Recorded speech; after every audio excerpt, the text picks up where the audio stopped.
Now, this is going to be a picture of you. So who will volunteer to help us? Won't someone stand up? Ah, that's fine. Suppose we choose this man here, and the rest of you may sit down. Just stand still a minute, friend. There now. You can sit down, too. And now, let's get on with our story.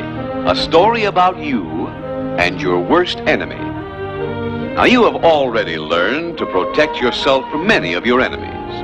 For instance, you've learned to wear clothes to protect your body from heat and cold. You've learned to grow fine crops.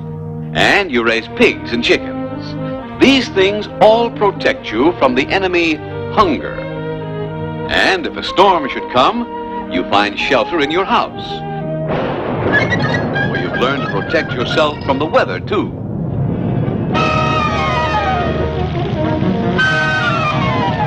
But even your house won't protect you from your worst enemy, an enemy who may be here in this room right now, hiding in the dark corners, lurking in the most unexpected places, a great unseen enemy, deadly and silent, ready to strike in an instant, ready to attack you without warning. No, wait. It's no use running away. No one can run away from disease. Yes, that's right. It's disease that is your worst enemy. For disease can be anywhere. In the air you breathe. In the ground you walk on. Or, hey, wait, don't drink that water. Disease can be in water, too. Yes, I know, it looks clear and pure. But you see, disease is caused by tiny living creatures. Creatures so small you couldn't possibly see them. This water may be full of them. But here, let's call on a man who knows all about these little creatures. The doctor. He studies disease every day by using a very wonderful instrument, the microscope. Now, there's nothing mysterious about a microscope. It's just an instrument to make things look bigger than they really are. But suppose we show you how it works. If you don't mind, Doctor, we'll borrow your glasses. Thank you. And, oh, just a minute, Mr. Fly. We're going to look at you through the doctor's glasses. See? These glasses will magnify. That means they will make the fly look bigger than he really is. But let's try a stronger magnifying glass. You see? Now the fly looks even bigger. If we use 2 strong glasses, the fly grows larger again. And if we use 3, or even 4 glasses, the fly begins to look like a monster. Here, let's look at his leg. Why, his leg is covered with hair. And so, through our magnifying glasses, we're seeing something we've never seen before.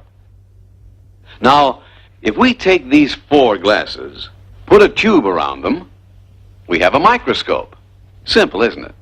And yet, by looking through this instrument, we can actually see the tiny creatures that cause disease.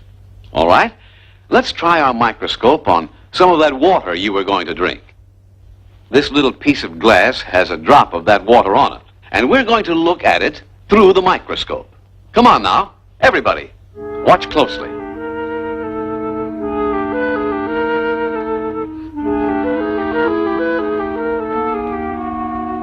There, see? The water is full of tiny living creatures called microbes, the deadly little enemies that cause disease. Now, perhaps you wonder how these tiny microbes can harm a big, strong person like you. Well, just look at this giant tree, tall and sturdy and strong. You'd think it would take something mighty big and powerful to hurt this great tree, wouldn't you? But let's get real close. Do you see this little beetle on the trunk? Just watch him. See? He's boring a hole in the bark. Well, one tiny beetle certainly can't hurt a big tree like this. But suppose we go inside and see what it's doing. Look at that. The beetle's drilled deep into the wood and laid its eggs. And now look, the eggs have hatched, and the young beetles are boring more holes and laying more eggs. Then there are more beetles, and still more, until, Finally, there are thousands of beetles, all eating away at the life of the great tree. Now the tree becomes sick, and before long, the tree dies, killed by tiny enemies much smaller than itself. Now, let's suppose you drank some of this bad water. If we could look inside you, we'd see that the microbes are carried down into your intestines, like this. And now we can watch the little enemies begin their deadly work. At first, there may only be a few of them, but see what is happening. The microbes are growing fat as they eat your body, and as each microbe grows larger, it splits and becomes two. And these grow and split again, and become two more.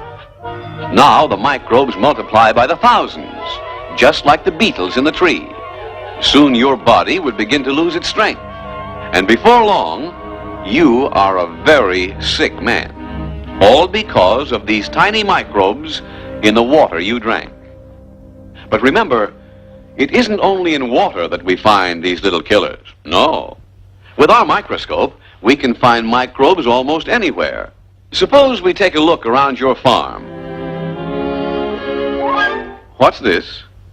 You have no latrine? You use the cornfield? Well, remember we said there were microbes in the soil? You see? Here they are, the vicious, deadly killers that live in soil fouled with human waste. But these microbes are not only in the field. They may be right inside your house. Let's go inside and see. Well, there are some flies on the table. Now you may think that flies are harmless, but let's look at the fly's leg through our microscope. See? It's covered with filth. If we look closer, we see the filth is full of microbes from the field where you left your waste. And when the fly walks across your food, he'll leave thousands of these deadly killers behind. But microbes can be found in other places too. We see that many people sleep in this room, and one of them is sick.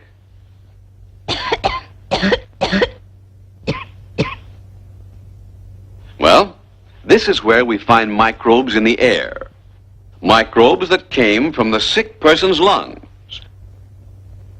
And now, as the others breathe, they draw into their bodies the disease that is in the air. If we look around, we may find other microbes in this room.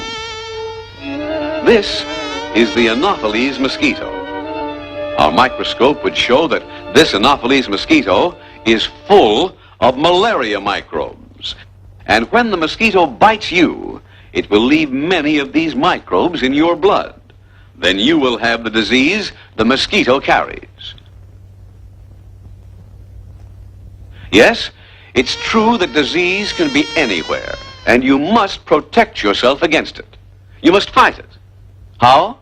By attacking disease before it attacks you. First of all, build yourself a latrine. That way you'll destroy the breeding place of disease and the flies that carry it. Cover your food so the flies can't get at it. Cover your bed at night. Then the mosquito can't reach you, and you'll be safe from the disease the mosquito carries. So we have seen that there are many kinds of microbes. But remember this, they are all living creatures. Therefore, the microbes themselves can be killed. For instance, the microbes we saw in the water can be killed by boiling the water before you drink it. The microbes that live in dirt and filth can be killed with soap and water. So wash yourself regularly. The sun will kill microbes. Fresh air is your friend too. So let's put windows in your house. And let the sun and fresh air come in and help you. Now that you know what disease is, you must fight it wherever you find it. Protect yourself against it, and you will make your life healthy, happy, and prosperous.